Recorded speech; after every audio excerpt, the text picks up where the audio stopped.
Hey guys, welcome back to Music Man's Garage. This vent right here is the OEM vent that came on my Camaro when I purchased it.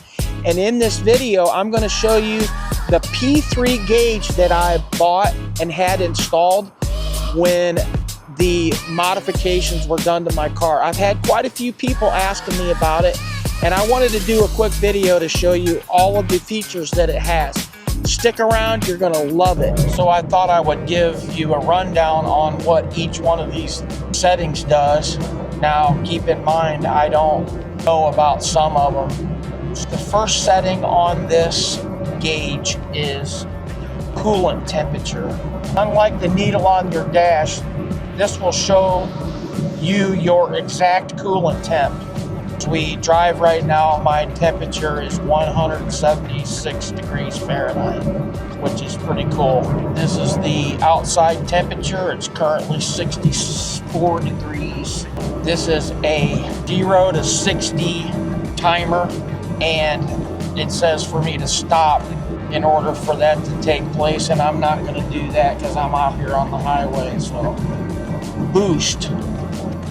Obviously, this is not a supercharged car, so it does not register boost on this gauge because my car is naturally aspirated. Here's the speedometer, and I have been looking at this previously, and it shows almost exact. It seems like maybe one under what the dash says, but for the most part, it's pretty much right on for the speed limit.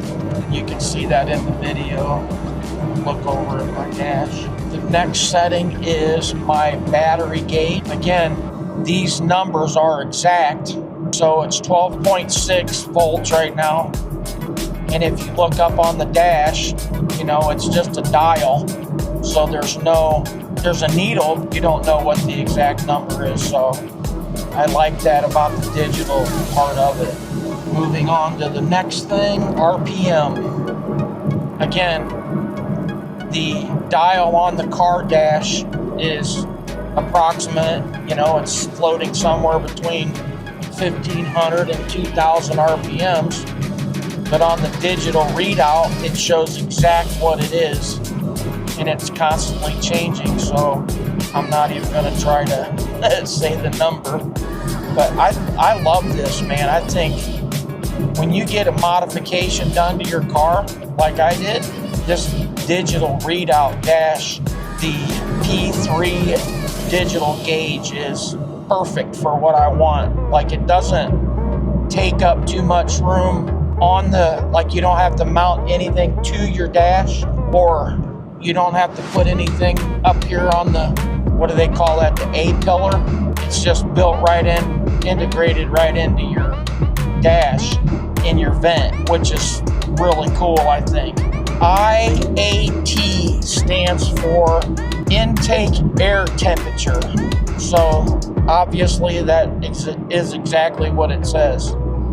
The air temperature coming into the car is 59 degrees. That's pretty cool. I don't care who you are. Okay, this setting is for throttle position, and it says that this is the measurement of how far the throttle plate is opened. Okay, that's pretty cool. Probably something more important to a person that is fine-tuning the car. I don't know. I've never heard of that, but hey, it's on there, so it's got to be cool, right? And last but not least, the reason that I bought this gauge is the current ethanol going through my sensor, which is 9. So obviously when I put E85 in the car and the ethanol content is higher, it's going to read out exactly what the ethanol content is currently going through the flex fuel system. So anyway, I think it's pretty cool. Like I said, it's integrated right into the vent. They took my vent out and installed it right in the same place where the vent goes. That's pretty neat, I think. If you are getting your car mod, if you want to know exactly what your E85 content is, you need to grab one of these gauges. It's perfect, and they make it for other vehicles. I will give you a rundown on that later on in the video. I don't have that information in front of me, but that's just freaking cool, I'm telling you.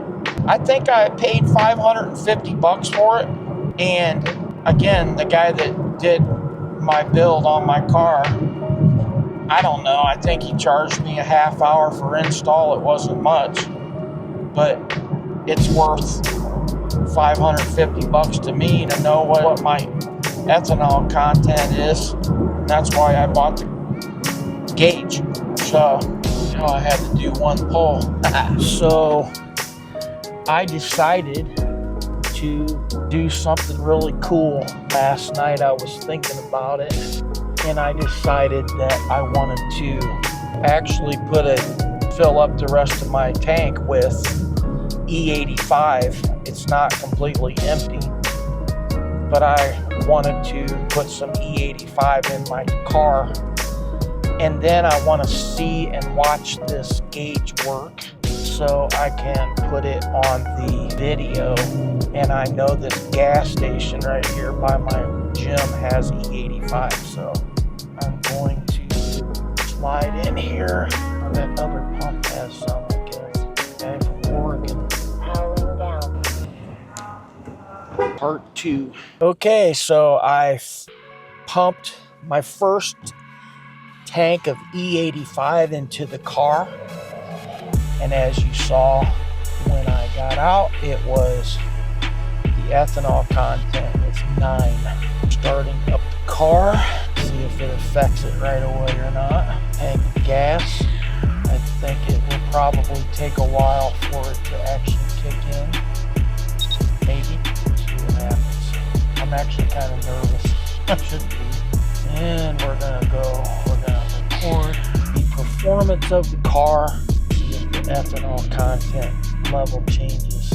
I'm not sure how that works, but so far no changes. I need to drive it some and figure it out. Thought for sure. There we go. It's starting to go up now. 10, 11. Nice. It's going up fast. I figured it would mix with the gas that was in it. Didn't know how fast it would go up. Acting different too. Sensor's probably adjusting. Wow. 44. That's pretty cool. Not sure if it'll go higher than 48 or not, but we'll see. Might take a while for it to get, I don't know, maybe with the mixing, it's an average, 48's an average, or that's what it ended up being because it's mixed. 49, looks like it might stay about 48. I hope you enjoyed this. If you would, hit the subscribe button. Give me an idea of what you think about this, like in the comment section down below. You know, tell me what your thoughts are on it.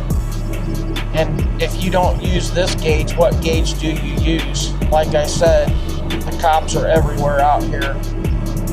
This road is my favorite road to come out here and open up the car. And my idea today was to come out here and drive my newly modded car, but I guess they had other ideas.